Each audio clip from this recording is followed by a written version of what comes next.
How's everyone doing? Can you hear me? My name is Joseph Williams. I came here this morning from Washington, D.C. I'm known as the misunderstood social worker. I am a mental health therapist in private practice. I work primarily in the LGBTQ community. And you can follow me on Facebook. I do a lot of inspirational, positive speaking, stuff like that. So we're gonna talk openly today. Can I remove this mic, if possible? I gotta get comfortable. It's all good. I'm gonna sit right here. So we have the panel. Veronica, let me join in the panel. Okay, here we go. So how's everyone feeling? Can I hear a little noise? Yeah, there we go. So we have a few of the members. We actually have a parent here.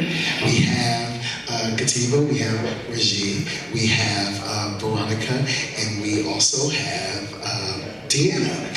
And so I wanted to ask just a few questions. Can I ask real questions or kind of fake real questions? Okay, so I know that this wasn't a statement made by any of you in the film about self-esteem, but how important is self-esteem when it comes to being a person in the transgender world or just transitioning into the person that you want to become?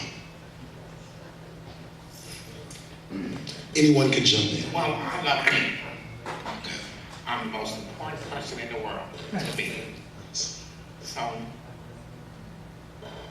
I don't understand my self-esteem because in order to do this, it takes a lot. It's going to be good days, it's going to be bad days, it's going to be normal days. It's just being who you are. And you have to accept yourself first and love yourself. Because if you don't love you, how do you expect someone else to love you? Come on now. What about you, Regine? Well, I would say for myself, and I think a lot of LGBT people go through this, but it's the thing of shame. And when I say shame, like from little, when you have your society saying that who you are and the way you feel is wrong, your family, your immediate community, these are messages that you're getting. And so for me personally, I had to work through all of that. I had to get to the point where I could truly love myself. And it's been a journey. It didn't happen overnight for me. The opportunity to do something like this was so important because a lot of people know my story of the black market, botched injections, and that was a blessing that I was able to have a platform to advocate and educate. But when Veronica called me with this opportunity, I felt like, there's so much more to who I am, and this was a platform for me to share all of that. So thankfully I have self-esteem now, and I hold my head up high, but for me it was a work in progress. And so coming from, I'm watching this transition happen, so I'm also having my internal, understanding of it, and then I'm watching others' reaction to what's happening with my own child. So it's really difficult being a parent in early transition that you would hear stickers, is that a boy or is that a girl, And speaking for myself, being LGBTQ myself, that when I had my self-esteem issues, I put myself, and I try to put myself in his position, putting myself at 11 years old, coming up with, that's huge, to say, hey, by the way, I'm transgender and know exactly what that looks like. So part of that was putting myself in his shoes and understanding, well, how do we build self-esteem? Any of us. Whatever the title is, how do we build self-esteem? So for me, it could be, doubling myself up because I do it for myself. For someone, it could be caring and loving someone else. So part of being a parent is trying to help him find out how is he going to build his self-esteem and what that looks like. So I can tell you in a brief period of time, with him transitioning, it started off with cutting the hair. It started off with the clothing and feeling comfortable, right? And your body.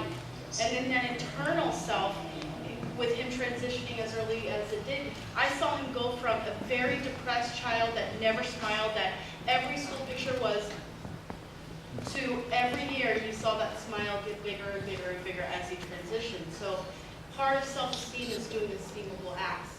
What are those acts? For Jake, You hear that? Part of self-esteem is doing esteemable acts. Put that down somewhere. Somebody needs to encode that in your spirit. Esteemable acts. I think that's very important. Keep going, keep going. so, me watching that and seeing his self-esteem, raise, each and every time he was able to be his authentic self, we all want to be our authentic selves. And so what I've learned from him and from everyone in the trans community is that no matter what we go through, that and as horrible as some of the stories can be, that we're survivors and we're warriors, and we get to carry that message. So I think that's what self-esteem. Anything that you'd like to add? What bothers me, self-esteem was something I had to work to get, through time, through my career and stuff. Yes. Because I really wasn't, I was very introverted. I wasn't the type of person to want to speak out. That's why I'm more of a behind-the-scenes person than actually in front. I'm not a public speaker. That's not what I do. I'm more of a person that kind of, I see the potential in people and I appreciate them for who they are. And I bring it to the forefront because the stories of these women have to be told, because they have experienced so much. And I learned from each and every one of them. Yes. Katiba even like the most because she's like been like a mentor to me in some type of way, you know what I'm saying? And a very good friend. And Regine also is giving me like positive affirmation things. I've always surrounded myself by people that can teach me something and make me a better person. And I do see the importance of that, of having someone to lead and guide, and then eventually that's about paying it And then the forward. self-esteem will come once you have the right people in your life to make you that better person. Right. Now, I wanted to ask, Katiba, I wanted to ask you a question. One of the more pressing questions, because I've seen the film before, I wanted to ask you about love. I wanted to ask you about romantic love. I wanted to ask you your thoughts and your feelings about transgender and love and romance. Are those things possible for those people? Okay, so can you please let the audience know and let everyone know that these things are possible? I've been with a man for 29 years. Give it up. I met him at the age of 18. I was on the streets. I was working the streets. And back then, it was not possible. They was telling you, it's not going to work. Because you're not supposed to be with me. This man took me from the streets and took me in. Told me, I no longer want you standing out there. You're better than that. He paid all the bills. Anything I asked for, he got it. He showed me what a woman is supposed to be treated like. And it's now 29 years and we're still together. And I have a 16-year-old son. So I don't know, it was not all good.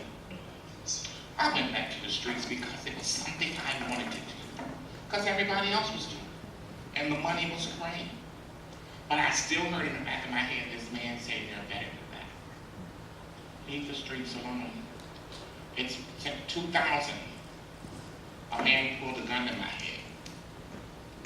And he told me, he said, I'm going to kill you, right? I'm like, for what? What did I do? He said, because you're gay. Well, you knew I was gay when I jumped in your car, so give me another excuse of why you're going to kill me. Because it's not going to be that easy. So he shot the gun in the air. I said, now you're not going to do all this and kill me. I ran from the streets and made it home. And I said to myself in 2017, in 2000, God, if you take this away from me, I'll never be back on those streets again. I went back on the streets being hard-headed because the money was good. That night I got home, another gun got pulled on me. I said, now this ain't gonna work. This got 2 nights in a row. It was June of 2000. It's now 2018 and I've never been on the streets again since then. Me and my husband are still together. So it's possible. It's just something that love is there. It's there. Between a man and a woman and a man, whatever you want to see it, it's there. It's possible. Raji, how do you feel about love? And I'm gonna be honest with you. You know, you're a public person, and every interview I see you on, I hear, oh, there's a possibility of love. I'm a cougar, you know. So I'd like to know, are we still looking, or is there a possibility? Have you ever been in love before? Okay, so yes, I've been in love before. And it's so funny you mentioned my videos, because that is my personality, Yes. and I am very much about being out there and believing that it's possible, you know, anything is possible. Maneuvering, what I've found as a trans woman is, with relationships, a lot of times, because a lot of the guys that like us are also attracted to biological women, and they're living in the heterosexual world, that's their whole, like, their identity, that trying to maneuver and have a relationship can be challenging. That's what I found for me. But it is possible. And you know, it's funny, I was seeing this guy, and I still see him off and on, but he said to me one day, he left my apartment, and he called me on the phone when he was driving home, and he said, you know, if life was different, I would be with you. If the world was different, I would be with you. And my response to him was, sometimes you can't wait for the world. You know, you have to live your truth. And I mean, you know, I could relate to the fact of him being a heterosexual identifying man, living in a heterosexual world, and the pressures that he felt to be with a woman like myself. But I just wanted to convey in that moment that, you know, if this is where your heart really is, this is where you need to be. So a lot of people don't have the courage to do it that way. And anyone that looks at me, you know, when I'm out and about, people that may have issues with someone being trans like myself, you know, a lot of people don't realize that it takes, like, strength and courage to live your truth. Like, this isn't something that's, like, easy and a walk in the park at all. Thankfully, it's getting better, you know, for us trans in this country, but it isn't a walk in the park. And I'll just say this real quick story. I came out of a club, 79th Street Club Boy, years ago, and I was walking to my car. So this group of guys drove up in a truck, and they were like, fucking freak, you know, faggot, threw a bottle at me. They sped off. In the next minute, a guy pulls up and he's like, damn, you are so fine. Oh my God. And I had to laugh because I said, in one moment, I was like the scum of the earth, and then in the next moment, I'm like Queen of Sheba, you know? So you know, it's all perception, you know, it's all relative to all perception. But yes, to answer the question, I do believe anything is possible, especially love. So for me, right, being a mom, so we have these conversations, and of course Jake's like, Mom, no. But these conversations are important for me as a mom to have these conversations because, you know, passing, right? If you're passing, whatever that word means, right? You know, having these conversations with him and him getting into a relationship, being a teenager in relationships suck for anybody, so we all remember what that's like, right? It sucks. But when do you get into a relationship, right? And you say, well, you know me as Jake, and then one day you might want to get physical and have a physical relationship and be real and honest. And so, of course, as a parent, I have some fears that go, well, if he doesn't say anything and that doesn't go well, how do you handle that? Okay? Do you always stay authentic and say, listen, you know, Joan or John, whoever you're going to be with, right? Or do you stay authentic from the jump? Do you tell them at first, you know, how do you stay stealth without saying that you're trans, you know? So for me, you know, having that open communication with him and him hearing these stories of what people have gone through that are like him, I think for me, I just, I know that it's possible, and I tell them all the time, you're gonna find someone who's gonna love you just the way that you are, right? And we all want someone to love us just the way that we are. Is it gonna be challenging? Yeah. It's gonna be challenging, but again, that's where the self-esteem comes in. That's where who you are and your circle is who's gonna accept you. So I guess I wanna put this out for everyone here, if you don't mind, you know, how do you have that first conversation when you're gonna have that first moment? You know, in love, with that person that you love, you know? That, I don't know if there's a clear question or, answer for that, but, you know. You know, one thing that I found to be quite interesting in what you said, I think for Jake, and even for me being a gay man, I do know the most important thing, if you have people who matter, that truly love you, like those in your family, those who really care about you, the people on the outside, if someone comes to me and say, oh, you're absolutely beautiful, my grandmother told me that, my mother told me that, so I won't be so quick to be like, oh, you think I'm beautiful, I'm about to sleep with you, and it's over, like, oh, because the love that counts has touched me first, and so that comes from loving your child and putting that good energy around them or the person that you're around, and then when the outside love comes, they'll be able to function a little bit better and kind of handle rejection a little bit better, because the love that they should get is around them already, or from, it may not even be a direct family member, it may be the ones that they need to have love from, that cares about them, that holds them up. Yeah, and then the standard will be set high for themselves. So, right. Veronica, did you want to add to that part of love?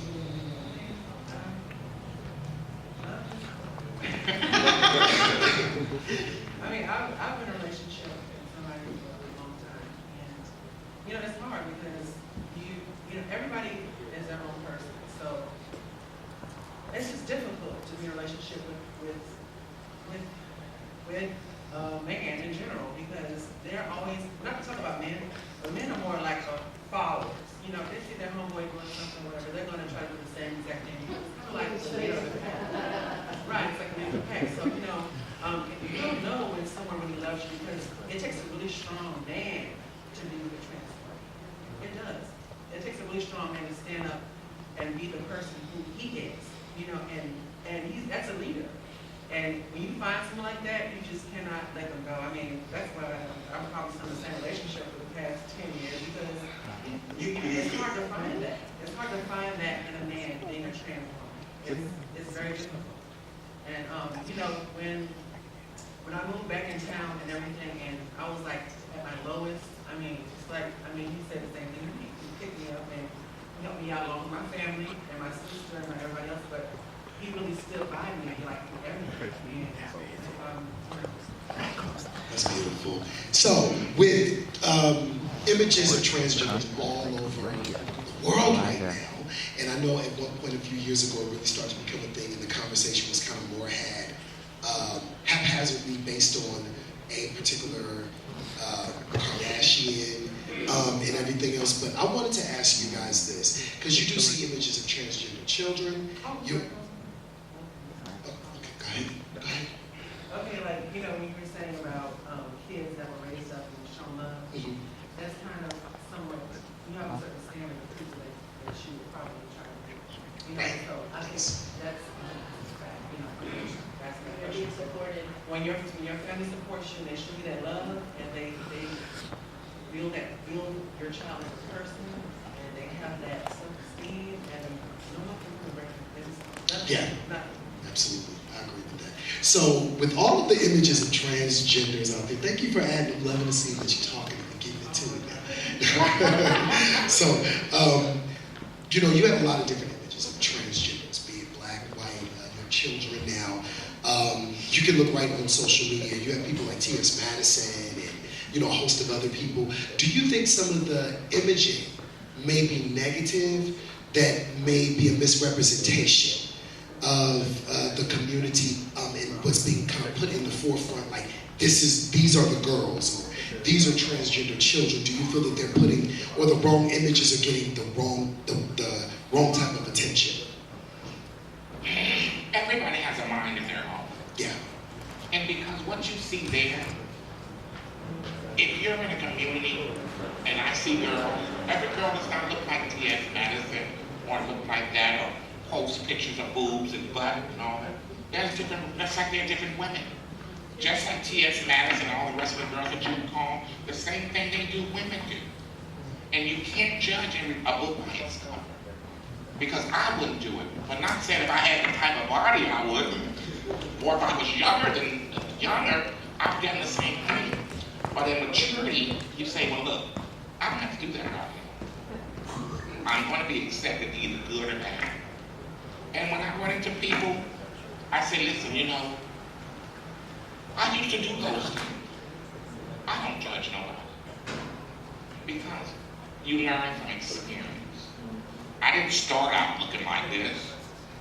I looked like your average brother, your nephew. But I knew for a fact, in order for me to get where I wanted to do, I had to keep going, and keep going. And then when I started, I'll be 55 in March. So when I started, girls didn't tell you to put makeup on, comb your hair, put a nice dress on. They tell you, girl, put on what you got on and go on out there. So I did that, and I learned from myself to see, well, my sister didn't look like that. So why should I put that on? My mom didn't dress like that, so why should I? That's how you learn. And it's not your community that teaches you, it's from watching family members, sisters, girls on television. And you learn that way. But it's like she said again, it's not easy. It's not something you just wake up one day and say, okay, now I look like a lady. No, you don't. you got a lot to work on. And when you tell people that, you know, you have to start somewhere. You don't just stump up and think, because I throw on a dress and walk across it, everybody think I'm a girl. No, they don't. You got that. Anybody else want to add anything? We're going to open it up to the audience. This really quick is that, you know, again, coming from a mom and seeing YouTubes and all that kind of stuff. So, you know, you as a woman, some people identify as women and they don't wear a dress, right? So it's really the message within yourself of what you think a woman is, and what you've seen in your mentors and your mother, right? So, you know, I always tell Jake, I think there's a lot of pressure that when you do start transitioning, then you have to hurry up and get it done. And I have to look like this boy, and I need to have the hair, and I need to have it right now. So I think the pros are, you know, transitioning earlier today for the kids is saving lives, without a doubt, without a doubt. The other part that I do see the con is it doesn't happen overnight, right?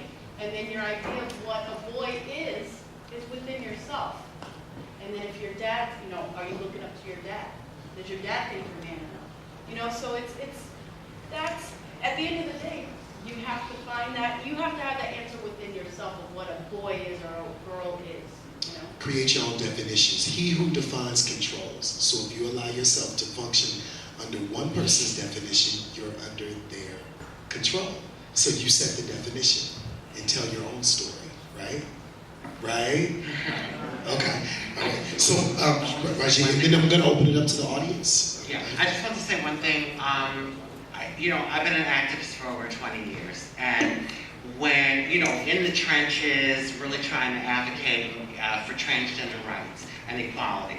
In the last few years, we've seen progression in this country for trans people. It's all, like you were saying, all over the media, and people are more aware. But for many years, we were living on the fringes of society, really, trying to maneuver and live our truth. You know, the Jenner, Caitlyn Jenner, okay?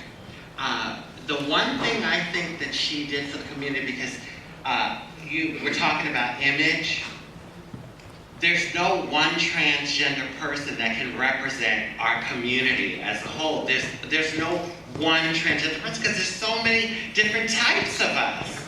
You know, so maybe the way I am and my persona may connect with certain people.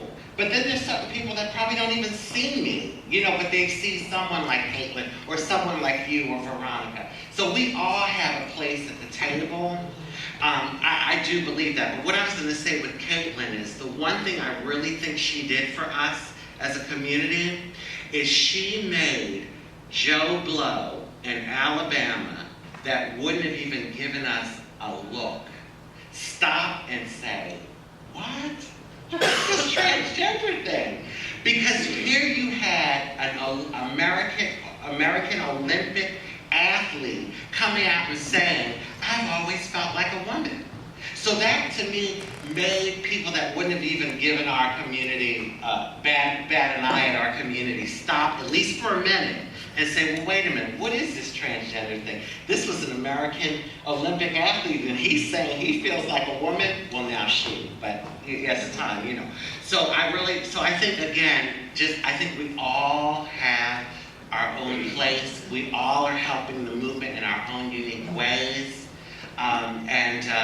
You know, it's not about being cookie cutter because there's not, like you were saying, there's not one type of woman, like regular biological woman. You look around, there's so many shapes and sizes and all of that. And I had to realize that for myself, and I learned the hard way.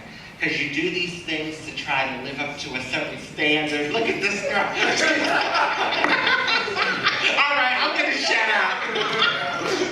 I'm gonna shut up. I can run my mouth.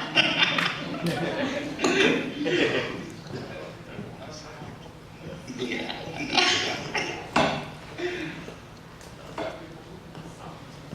Okay, so does anybody else have any questions? We would love to hear from some of the audience. Yes, we have a short period of time for the questions. I know that there's so many things that you people want to ask, right?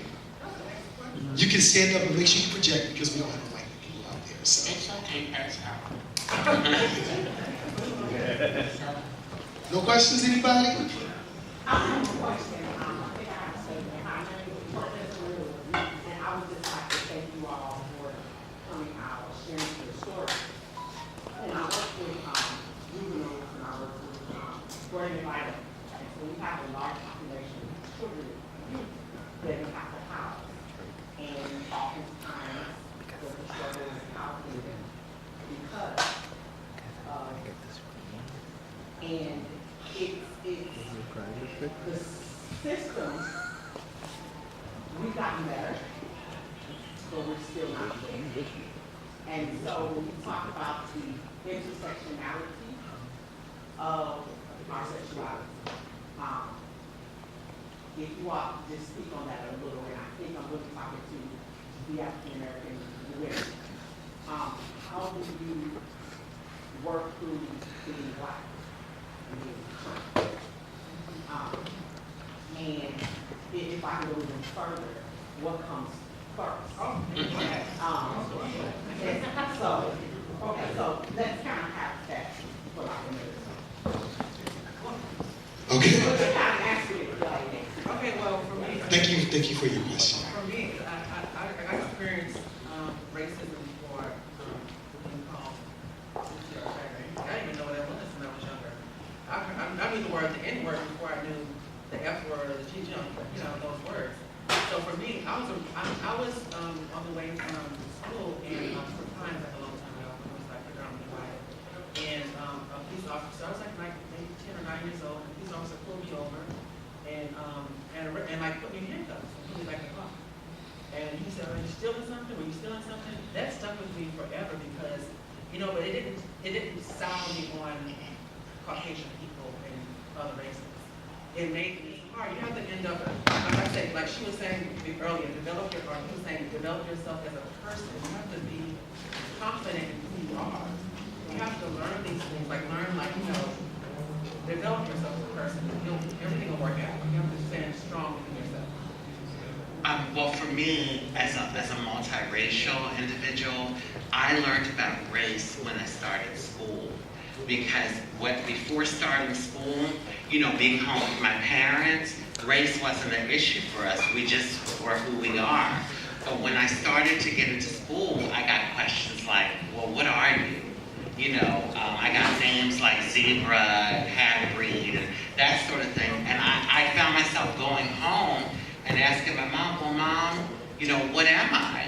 And my mom's answer was, you're a human being, and you tell all those people out there that ask you who you are. But we're talking about the 70s too. It was a different thing. Oh, I'm giving my age away, y'all, I'm sorry. But yeah, the 70s and 80s, you know, it was a different climate then. And so for me, I would say that I kind of became aware of both around the same time. Race, and also, I was a little sissy. I was an effeminate little boy. So I remember hearing faggot at 5 years old, and I didn't even know what the word meant. And I remember going to my neighbor and saying, Mr. Pelton, looking up at him and saying, you know, what does faggot mean? And he looked at me like why is this 5-year-old child asking me that question? He didn't answer the question, but he just told me, don't you pay attention to what they're saying. Based on that answer, I knew that whatever faggot meant couldn't be a good thing.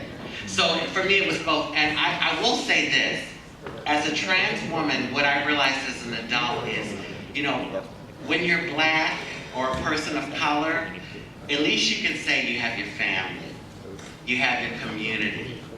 A lot of trans people can't even say they have their family because they're pushed out. You know, so that's the one thing I would say is the difference. Like when you can say, okay, you're black, you're dealing with discrimination in the world, but you probably 9 out of 10 got your family who has your back and your community. When you're trans, sometimes you don't have nothing. No support. It's getting better, but yeah. And let's not forget, we're talking about America. There are transgender people around the world that every day is a matter of life and death. They're being killed because they're trans. So, good. Okay, well, can I say this? This is what I want to say. Recently, I had a client. I was doing individual therapy in Washington, D.C. with a transgender teenager who was referred to me. And I remember this is the most beautiful thing that ever happened. Young black girl, and she came to me and she said, you know, I know people think something's wrong with me because when they look at me, they think I don't look good. But when I look at myself, I think I'm beautiful. And I was like, you are beautiful. And she was just like, you know, I'm more concerned about feeling happy and walking up the street and being respected. But I think that I'm beautiful and everyone else has to catch up to me. If you don't see it, I see it. And my goal is to make people see that I am beautiful. And they eventually will. And I was like, you are, and you will. You know, she was 15, you know, and now she's in her 20s and she's beautiful. You know, not just physically, but just inside of who she is. You know, and I think that's the most important part. When we talk about self-esteem, there's levels to self-esteem. It doesn't mean, oh, I look in the mirror and, you know, I feel good. No, it can be how do you feel about yourself as a friend, as a partner, as a professional, as a person who gets up and do well throughout the day. It's levels to self-esteem. You can be faltering in all of those areas or one of those areas and whatever, but I think the most important thing is to see you create your own beautiful definition of what beautiful is. And that's what it's about, you know, and that's what we got to focus on. And that's for anyone, be it trans, being a person in everyday life. Create what your beautiful is. And that should be your life's mission, to create your own beautiful. So I want to thank you, ladies. The film was absolutely